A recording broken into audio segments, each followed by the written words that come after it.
Hey, Dr. C here with you.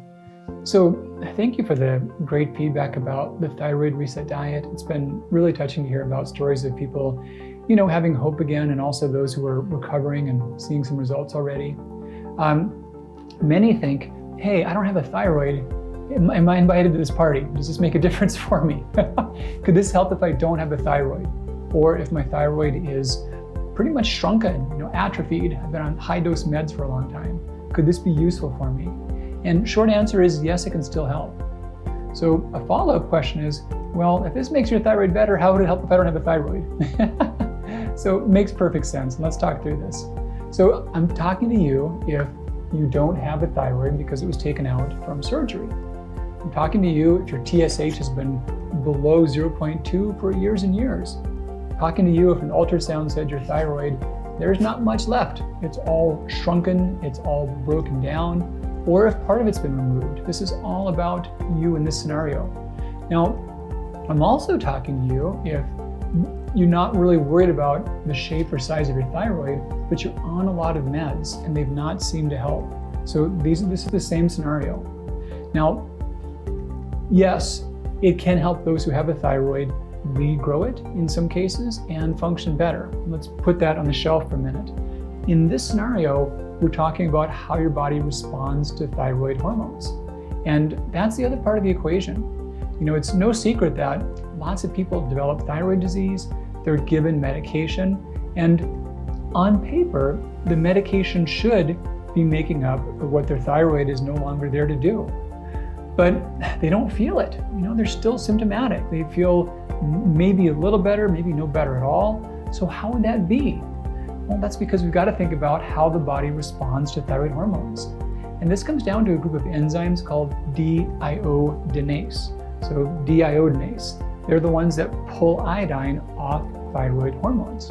Now, just from the name, it could stand to reason that if your body's got a lot of iodine, deiodinase might be overloaded. And it's that simple. When your body's got too much iodine to rearrange, you can't properly rearrange iodine. And what that means is you can't use your thyroid hormones. It also means that the way your cells open and absorb thyroid hormones won't always work right because of the glut of iodine. And it also means how your mitochondria, your little cell powerhouses, how they respond to thyroid hormones might not work right.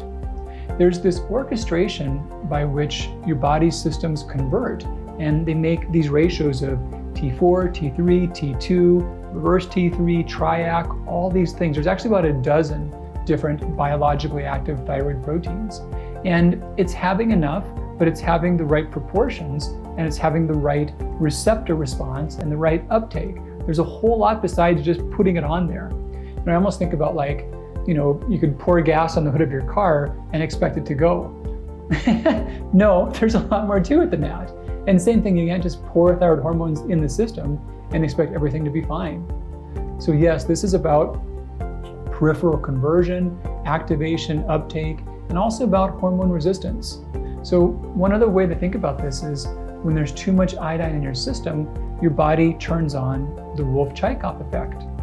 And that's a brake that keeps your thyroid from going out of control, making too much hormone. But that brake works outside of your thyroid. It can also slow your body's response. And we've seen measured clinical results about this. So one study looked at basal metabolic rate, and they watched to see how iodine excess inhibited basal metabolic rate. And what they showed was that the block of basal metabolic rate was about the same that it would be after thyroidectomy. So those that have no thyroid hormone, they can have the same drop in basal metabolic rate as those who have too much iodine. So yeah, this is beyond just your thyroid working better. This is your body working better. This is how your body responds to those thyroid hormones. So if you're in this boat, what should you expect?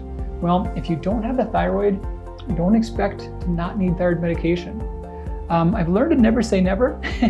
We actually had a patient at Integrative Health to where she did not have a thyroid, best she was told, but she no longer needed thyroid medication. Now, that's not typical. I'm not here to tell you that's typical, but yeah, always be aware for the unexpected. But by and large, you'll need medication long term.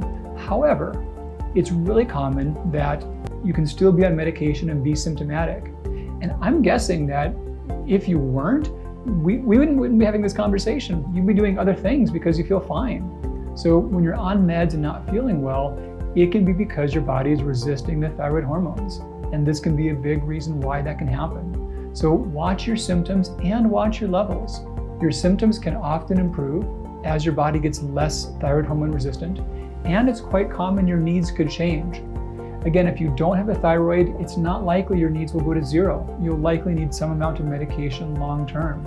However, the amount you need should be more consistent with what your body's size is, and it should also be more effective for controlling the symptoms.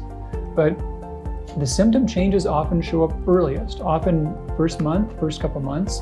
Changes in blood levels, changes in medications, that might be 3 to 6 months, and honestly, it might not happen. It might be the case that the amount you're on is good for you, but your body's just not getting enough out of it. And in those cases, it's really about watching the symptoms improve. But if you don't have a thyroid, it can still help. That's the main reason why. Stay on top of your levels and don't give up. Know that you can get better and that you deserve to feel your best. All right, Dr. C with you, and I'll see you again real soon.